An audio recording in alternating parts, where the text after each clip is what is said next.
Welcome back. Dale Myers with Football Advance. Today we're going to discuss cover 4 defense. Is it prevent defense or is it quarters defense? Honestly, we're not going to settle that today. So let's just say we're talking about different things. You could be talking about the prevent defense, the one that you go to when it's third and long or second and very long or something like that. Or you could be talking about quarters defense, the aggressive version, or just, defend against 4 verts while being able to get downhill fast version. We're going to briefly talk about all of those. The one that a lot of people think of when they say cover 4 is prevent defense. That is the simplest version. We'll quickly talk about that, and we'll do another video where we talk about variations to the prevent defense. But the prevent defense cover 4 is basically saying I have 4 safeties or 4 people designated to defend the middle of the field. So here, if this was the middle of the field, right here, then this safety pretty much, and if this is the sideline, then we split the field like that. This guy has 1/4 of the field. This free safety has 1/4 of the field. This strong safety 1/4, and then our other corner has the other 1/4 of the field. Now, of course, depending on the alignment, if you're on a hash mark or something, these things change. But in general, that's what we have. And again, in a true cover 4 defense, or let's say in a prevent style defense, again, we're trying to defend against the deep ball. So this guy is pretty much just gonna bail, get deep, get deep, get deep, get deep. Same thing here. We're going to play very loose. We're going to deliver late to any, short routes. We're going to try not to let things cross our face in here. So we have our inside leverage. We do want to try to keep it collision anything, slow it down. Same thing over here, right? And then Mike's probably in a deep hole rather. Basic prevent defense, right? Obviously here you're giving up the shallow stuff, but I mean, if you're using a prevent defense, you probably don't care. You want throw the short route, we'll come up, we'll tackle you inbounds, and we want the clock to keep running so that we can try to ice this game, right? So that's traditional cover 4. Now, quarters coverage, and there are lots of variations on quarters coverage, but quarters coverage still, we can end up with this variation. But that's not really where we start. So first, let me kind of erase this a little bit here.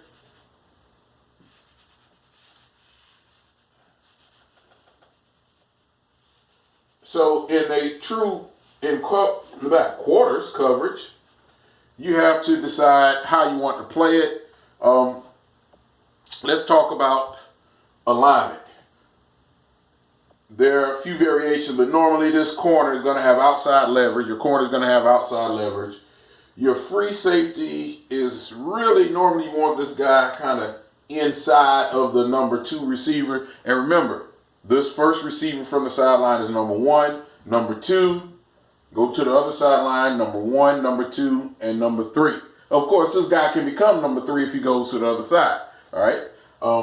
But so the free safety wants to be inside alignment of number 2. Our strong safety inside alignment of number 2 here. You have a decision to make during quarters coverage. Are you going to read? Who are your corners going to read? Who are your safeties going to read? There are different variations. Sometimes you have your corner read number 1 and then to number 2. There's a version called 2 read that we'll discuss a little bit below, where both the free safety and the corner are going to read number 2, and we're going to adjust based on what he does. So let's talk about the benefits of this version of cover 4. Right now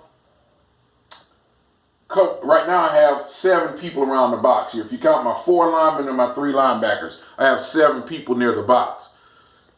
Cover 4 gives me, or quarters coverage, gives me the ability to get these 2 guys in the run game. Now again, different ways to coach this.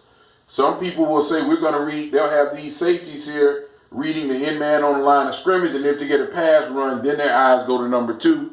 Again, different ways to play it. But if I get a run read from the receiver or from my end man on the line of scrimmage, or some people read the guards, right? I know some of you guys, defensive coordinators, you read the guards. You have your safety read the guard. If you get a run read, this safety will fill wherever you want him to fill, okay? If Will is going to fall back in here, then that free safety is probably filling in here. We got Sam here. This guy might be filling here. Again, it just depends. Depends on what you're running. Probably not, but again, depends on what you're running. So if both of these guys fill down here now, instead of a 7-man front, I have a 9-man front. That's why a lot of coaches like quarters, because if I get 4 verticals, I have 1, 2, 3, 4 people back here to defend 4 verticals. But if it's a run game, I have a 9-man box. That could be ugly. I'm normally a 3-high defense, but I'm really like being able to get into a 9-man front. I'm normally 8-man front guy, but I don't know. I think I'm starting to be converted a little bit here. The more I learn about 2-read, I really like the 2-read version of this coverage. Having said all of that, so we said that it is very good against the deep ball, because if they go deep, we can match up with it, right? We're not running downhill now because they're running at us. So if they go deep, we can match up with it. We're in good position.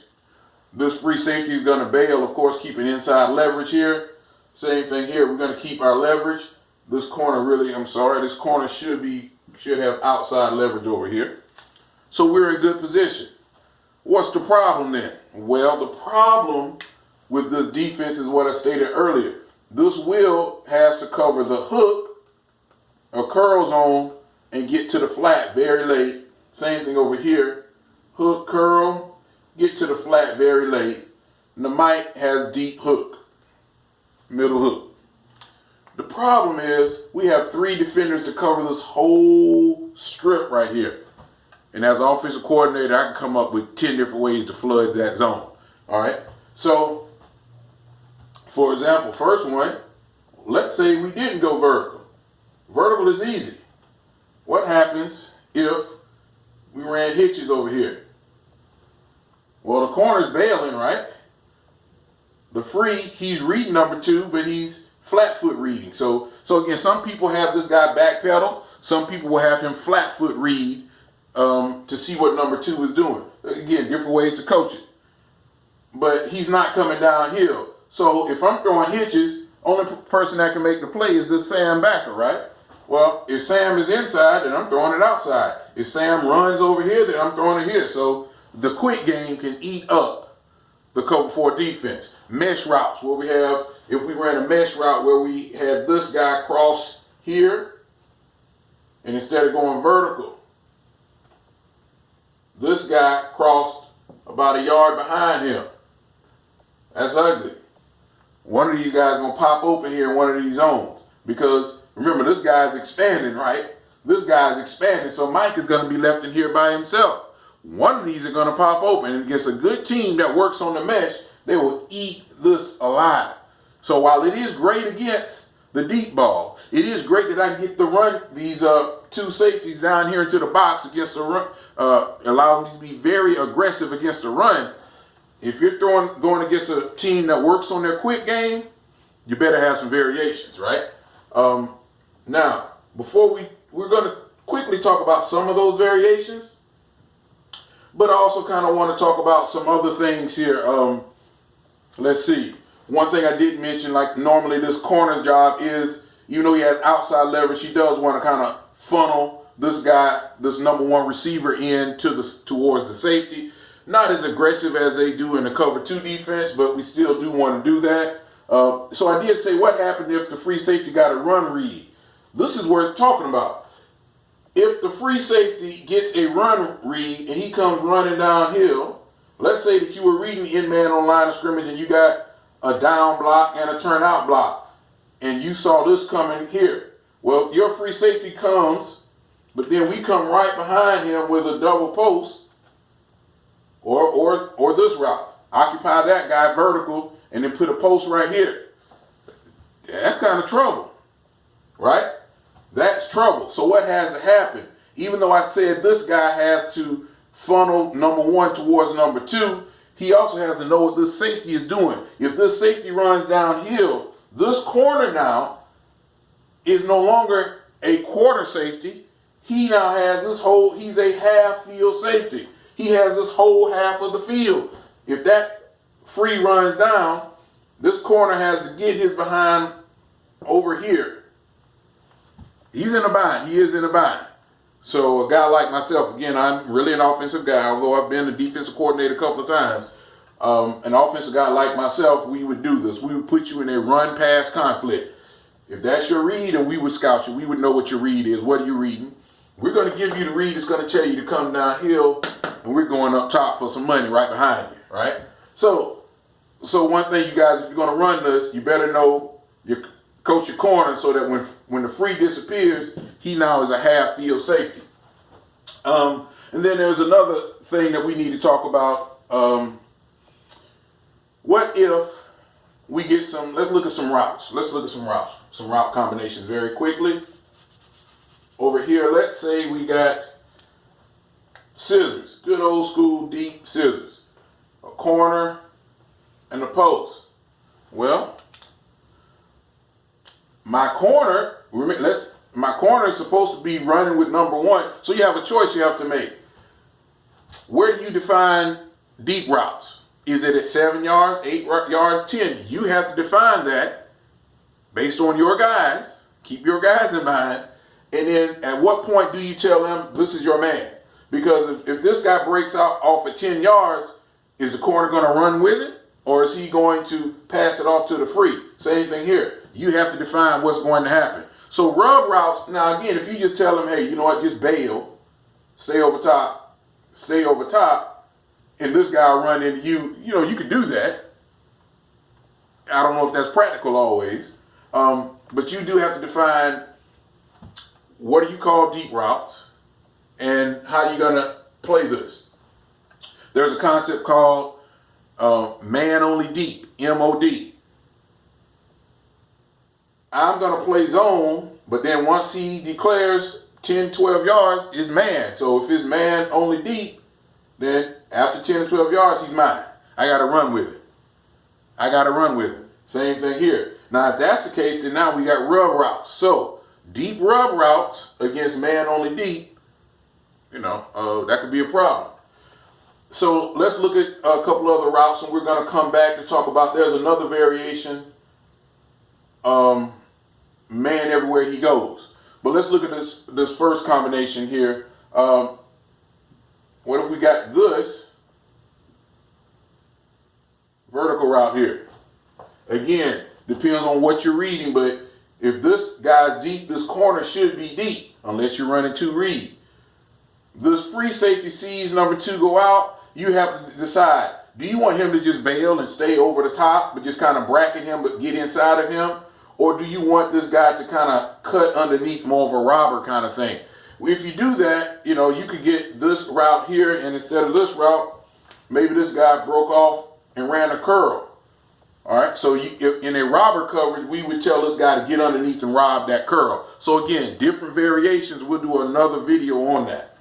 All right, so we talked about man only deep, MOD, and I said there's another one, MEG. Man everywhere he goes, MEG, everywhere he goes. So if we were in that coverage, are you going to have your free safety take number two out? Or are you going to say, Will, no, you got to get up underneath that. Again, these are things you have to decide, but that's related to who is your dude. Can Will get there? Do you trust Will to get there? Or does he have to do that? Let's see, what else? Let me look at my notes over here. We talked about the deep rubs. We talked about the underneath zones, the meshes, and the quicks. Let's see. Slants and hitches. We talked, well, that's a quick route. One other thing, I'd like to draw this one up. What if we get something like this little combination? Let me just erase all of that and I'll redraw it. Let's see, what do I have? I had an A over here, a Z, corner outside leverage and free safety here. Sometimes we'll get some imaginative offensive coordinators, get you your double post, right? And then over here, we'll get a deep crossing route. And we'll get something like this, a little fin route right here, breaking it about 5 yards. But then, the great wheel route. Some of y'all know what I'm talking about. Let the band play, let the band play. So, what are you going to do here? Again, it depends on what defense you're in and what you're reading. So, this guy broke off short, corner stay deep. Technically, you're in a pretty good position to play the wheel. The danger in this route, though, is this. If Will gets over here where he's supposed to be and, tries to get up underneath here, this guy expands to try to get up underneath this. Do you see this money shot right here in the middle? It's a money shot. So the deep crossing pattern, while this defense is great because I can defend these two guys, coming across the field can be an issue. Now, some of you guys might say, well, if this guy saw that and I saw you on tape, and again, you should do your job and watch tape, maybe you have this free safety trail over here to cut this guy off, and then that guy jumped this. Man, that's a great job, defensive coordinator. I tip my cap to you. If you can coach your guys well enough that they can recognize that, man, that's an outstanding job. I don't know how many hours you got to put in to do that, but you can certainly get it done. So, again, one other thing, what I didn't show. I actually think I missed a couple of things. What's the base alignment? Depends on the defensive coordinator, of course, but in general, we did say the corner is going to be outside leverage. Normally in quarters, these guys are probably